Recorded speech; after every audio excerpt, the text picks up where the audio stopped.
Hi guys, we've done a number of videos addressing different steps of how to build financial intimacy. What is financial intimacy? How do you sustain the momentum?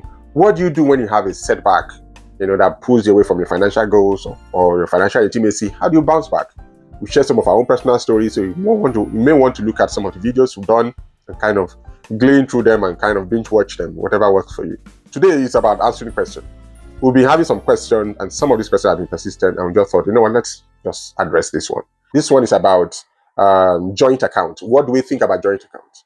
Now, I must emphasize something: that joint account is a tool that takes you to a destination, just like a car takes you to a destination. So it's important for us not to be too focused or consumed by the means of transportation rather than focusing on the destination where we want to get to. Because, so if I want to move from point A to point B, my goal should be about arriving at my location, on time, unruffled, the best way, rather than I want to go through this way. So there are many options. You can use a train, you can use a car, you can use a bus. These are all different options. Use the option that will get you to your destination the best way possible, on time, cost effective, whatever you decide to do. So let's not overly focus on the means rather than your destination. Okay, having said that, joint account has its pluses and minuses. So I'll just talk about a few of the minuses first. Number one, if you have a partner who is not financially savvy, is not financially responsible, joint account can be a challenge because the person can just make a withdrawal and put your family in a bad financial situation. It happened to many people. And so you must find a way. So some people say the way to do that is that they ensure that they have some form of control. So you know what? You might have an agreement to say before you spend a certain amount of money, we have to consult with each other. Some people even have some form of control on their account to say if a certain amount is being withdrawn, there has to be a trigger, maybe a text to the other person, or just to double check, like, oh, what's happening? Okay, so that's one. So that's when people have different spending habits or different spending patterns.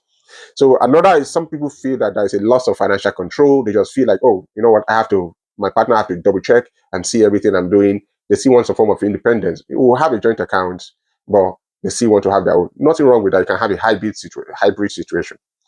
The positive side of this is that it's easier to account for, know what your money is going to, know what you're doing, plan together, and agree. And there's something about agreements. We have seen it in our lives that has really, really helped us to make progress. Okay, so something you're supposed to do can take you longer, but when you agree with your partner, you gain mileage. It's called synergy. All right. Another benefit of this is ease of management. You are able to manage your resources, be able to, how much is going to the grocery, know how much is going to rent, know where it's going to, and both of you are able to work together to be able to achieve that, to ensure that there is no bill is behind, everything is managed correctly, centrally, and it's easy and tidy.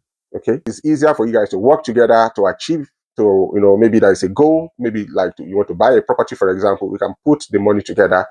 It's easier to put the money together to be able to get that done. Okay, that's one of the another benefit. And it also helps a form of transparency and trust. And very little thing you can achieve in a marriage without trust. Okay, so the question is, we cannot tell you do X, Y, Z. We don't even have a joint account. We have a joint account, but it's not active. But we do what we call joint accountability, where we're absolutely transparent and I have access to my wife's account. I know what is going in. I know what is going out. She has access to mine. She knows what is going in. So she can log into mine. I can log into hers. We sit down together. We look at it. We make financial plans. This is how much that is coming into the family this year. This is how much is going out. This is what we want to do for next year. This is how, we sit down and we plan. That is utmost transparency. Okay. I can't send anything to anybody without my wife being informed. She can't do any of such without me being involved. It's absolutely transparent. That's where you want to get to, where you are absolutely one on the issue of finance. One, not the same. They're absolutely one on the issue of finance. Transparency is very important. So do what works for your marriage. That's basically what I'm saying. So look at the present situation. Where are you? Who are you married to? Where are you on your journey? And then look for what works for you. Okay? I hope this helps. Bye for now.